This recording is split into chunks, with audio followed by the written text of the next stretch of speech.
একই পুর দিয়ে যদি তৈরি হয়ে যায় বিকেলে দারুণ একটা আড্ডা জমানো স্ন্যাক্স, তাহলে কেমন হয়?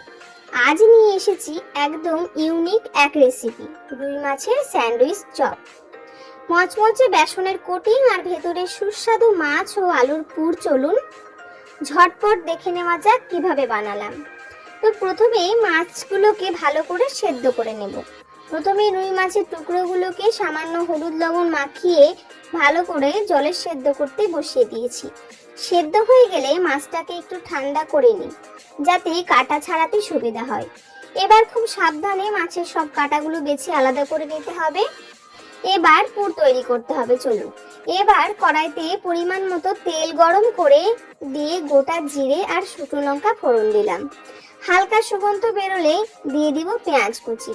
পেঁয়াজটা একটু লালচে হয়ে এলে তাতে দিয়ে দিব জিরে গুঁড়ো, ধনে গুঁড়ো। মিষ্টি একটা গন্ধ বেরোলে বেছে রাখা রুই মাছটা কড়াইতে দিয়ে ভালো করে মশলার সাথে কষিয়ে নিতে হবে।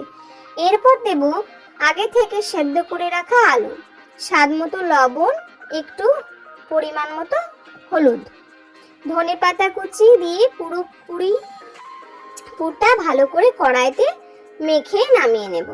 ব্যাস, আমাদের কিন্তু পুর এদিকে তৈরি। এবার পাউরুটিগুলোকে কোনাকুনি বা আড়াআড়ি করে কেটে নিলাম।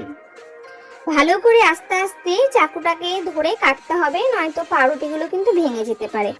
আর এইদিকে দেখো, আমি পাউরুটিগুলোতে এবার পুরটা ভরে দেব। তো এবার আমার বানিয়ে রাখা যে পুরটা আস্তে আস্তে পাউরুটির ওপরে অল্প অল্প করে চেপে চেপে লাগিয়ে দিচ্ছি।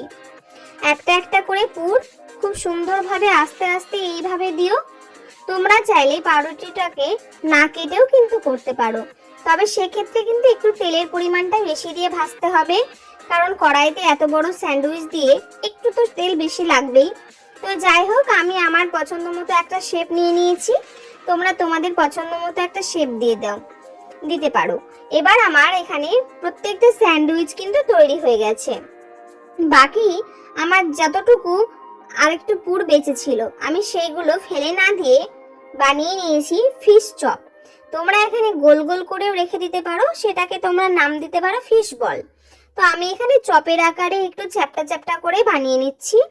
খুব সুন্দর করে আস্তে আস্তে বানাতে হবে, যেন ধারগুলো ফেটে না যায়। তো এবার দেখো, বানাতে হবে একটা ব্যাটার। তার জন্য এখানে নিয়েছি বেসন, শুধু সামান্য লবণ মিশিয়ে জল দিয়ে একটা ঘন গোলা তৈরি করে নেব। আর কিচ্ছু দিব না, জাস্ট শুধু লবণ ভালো করে হাত দিয়ে ফাটিয়ে ফাটিয়ে ঠিক এইরকম ভাবে বানিয়ে নিব। ও হ্যাঁ, আর দুটো আমি শুকনো লঙ্কা দিয়েছিলাম। যেহেতু আমি পুরে লঙ্কা দিতে ভুলে গিয়েছিলাম, তার জন্য আমি এখানে একটা শুকনো লঙ্কা ব্যবহার করেছি। তোমরা চাইলে এখানে স্কিপ করতে পারো, তোমরা পুরে কিছুটা লঙ্কা কুচি দিয়ে দিতে পারো। এবার কড়াইতে তেল খুব ভালো করে গরম করে নিয়েছি। এখন এক একটা স্যান্ডউইচ ভালো করে বেসনে ডুবিয়ে একটা একটা করে ভেজে নিচ্ছি। একটু সময় নিয়ে ভাজতে হবে, যাতে ভেতরের যে কাঁচা মাছ সেদ্ধ সেদ্ধ যে গন্ধ সেটা যেন না আসে। তাই একটু ভালো করে আস্তে আস্তে হিটটা কমিয়ে ভাজতে হবে। তো এখানে আমার সবগুলো ভাজা হয়ে গেছে। তো তৈরি হয়ে গেল একদম গরম গরম মুচমুচে রুই মাছের স্যান্ডউইচ আর চপ। বিকেলে চায়ের সাথে বা ঝটপট মেহমানদারিতে এর কোনো তুলনা নেই।